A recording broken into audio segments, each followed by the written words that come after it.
Hai semuanya, apa kabar? Sehat, sukses, bahagia selalu. Jangan lupa subscribe, like, bagikan channel ini dan berikan komentar Anda agar kami semakin semangat dalam memberikan Anda berbagai insight mengenai dunia pasar modal.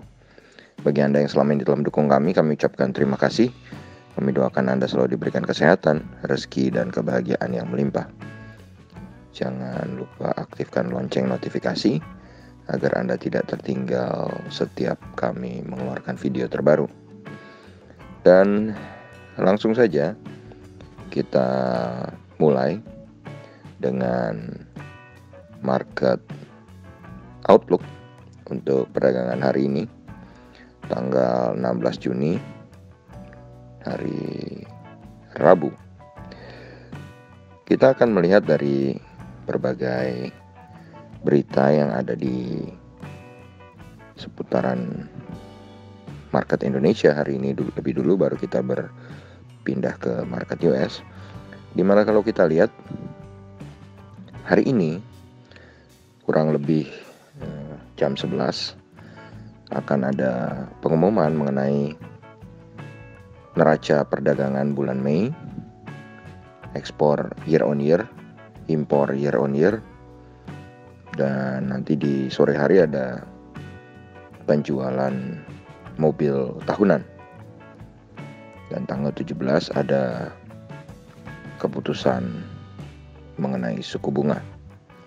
Dan tentu saja ini akan mempengaruhi pasar ya, karena kalau neraca dagang kita bagus, maka tentu akan membuat optimisme pasar lebih semarak ya daripada di bulan-bulan sebelumnya misalnya. Sedangkan kalau kita lihat tadi malam data penjualan retail di Amerika mencatatkan penurunan daripada konsensus, daripada perkiraan, yang membuat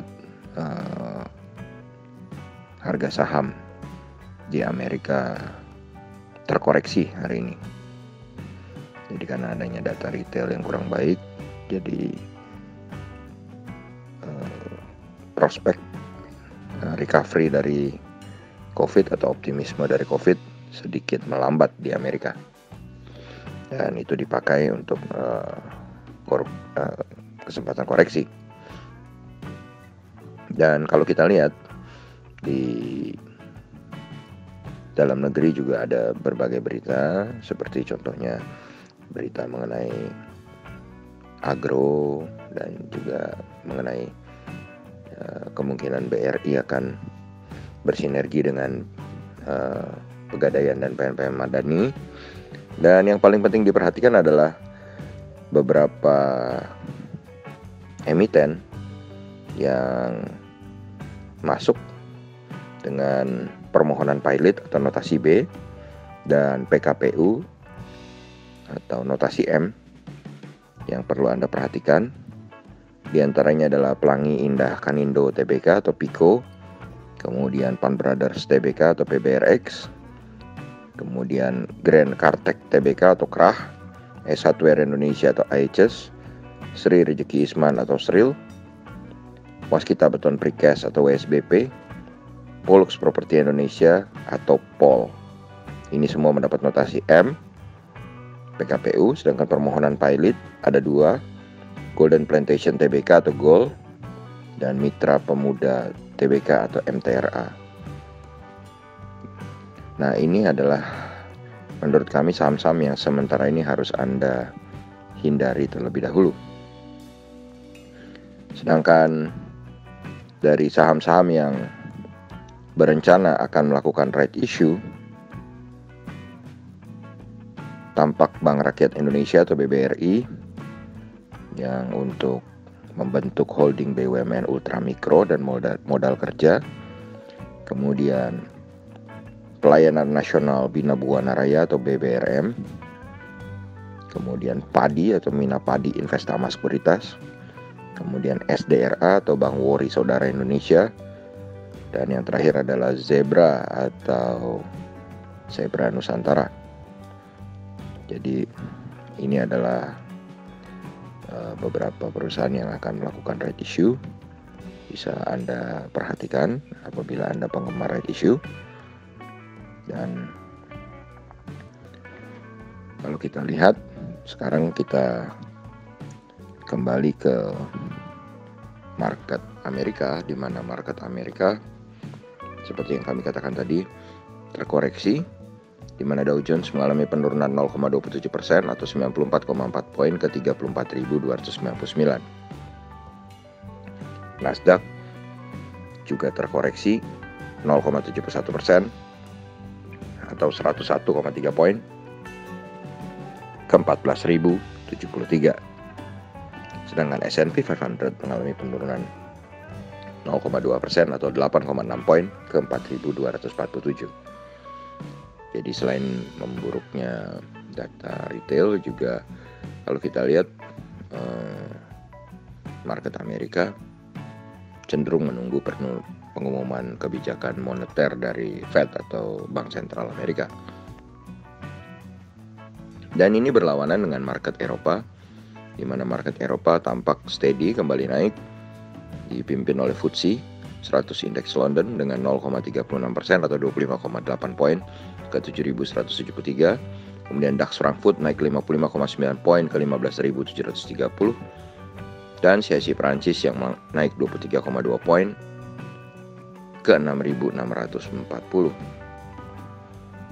Lalu kalau kita lihat bagaimana obligasi 10 tahun Amerika sendiri, turun 0,02 poin atau 0,13% ke 1,499. Jadi kalau kita lihat ketakutan akan tapering yang selalu membayangi dari market dunia akan ketakutan kenaikan obligasi Amerika memang belum terlihat.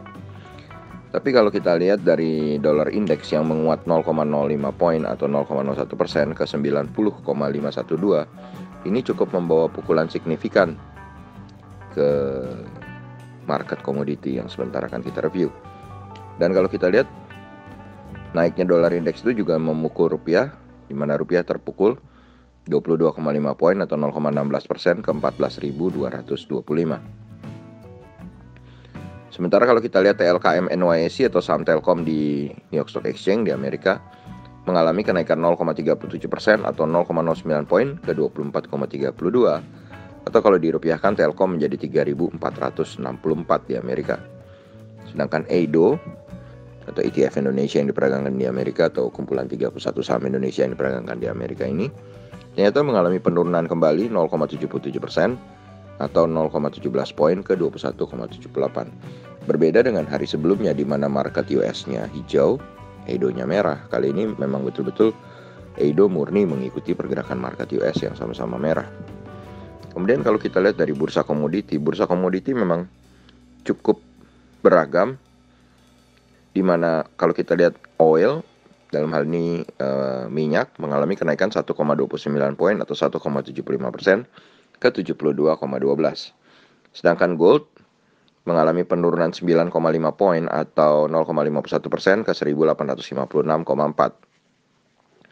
Timah mengalami penurunan 475 poin atau 1,5% ke 31.225. Nikel mengalami penurunan paling tajam 4,78% atau 882,5 poin ke 17.585. Silver mengalami penurunan 0,35 poin atau 1,23% ke 27,69. Copper mengalami penurunan 19,4 poin atau 4,29% ke 433,30. Lalu kalau kita lihat batu bara Newcastle untuk kontrak bulan Juni mengalami penurunan 0,04% atau 0,55 poin ke 125. Batu bara Newcastle untuk kontrak bulan Juni mengalami penurunan 1,03% atau 1,25 poin ke 119,75. Sedangkan untuk batu bara Rotterdam, kontrak bulan Juni mengalami penurunan 0,92% atau 1 poin ke 108. Tapi yang sedikit mengkhawatirkan adalah Di kontrak bulan Juli, batubara Rotterdam mengalami penurunan 5,5 poin atau 5,02% ke 104. Dan ini cukup dalam ya, lebih dalam daripada penurunan nikel yang tadi 4,78%. Sebaliknya CPO yang mengalami penurunan dahsyat selama 2 hari terakhir, kali ini berhasil rebound dengan luar biasa juga, mengalami kenaikan 174 poin atau 5,16% ke 3.544. Sedangkan wood pulp kembali melanjutkan penurunannya, mengalami penurunan 12,5 poin atau 0,25% ke 4.975. Lalu kita bergeser sebentar ke opening dari market regional Asia, di mana kita lihat indeks Nikkei 225 Tokyo Jepang mengalami penurunan 0,17% atau 50,8 poin ke 29.390,5. Sedangkan S&P ASX 200 Sydney mengalami kenaikan 0,18% atau 13 poin ke 7.392,5. Sedangkan Kospi Seoul atau Kospi Korea mengalami kenaikan 0,29% atau 9,29 poin ke 3.267,92. Lalu kalau kita lihat posisi dari Dow Jones Index Future sendiri memang berada di dalam zona merah, mengalami penurunan 3 poin atau 0,01% ke 34.285. Dan bagaimana market Indonesia hari ini?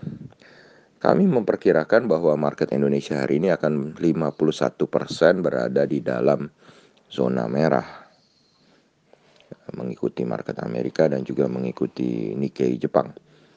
Kecuali data ekspor impor yang akan terbit nanti memang hasilnya positif, dan itu akan membawa pasar menjadi positif dan bergairah dan berubah ke zona hijau. Demikianlah apa yang bisa kami sampaikan kali ini. Semoga bermanfaat bagi kita semua. Tetap sehat, tetap semangat, maju terus dalam mencapai profit maksimal di pasar modal Indonesia. Dan jangan lupa untuk selalu berusaha berbahagia. Sampai jumpa.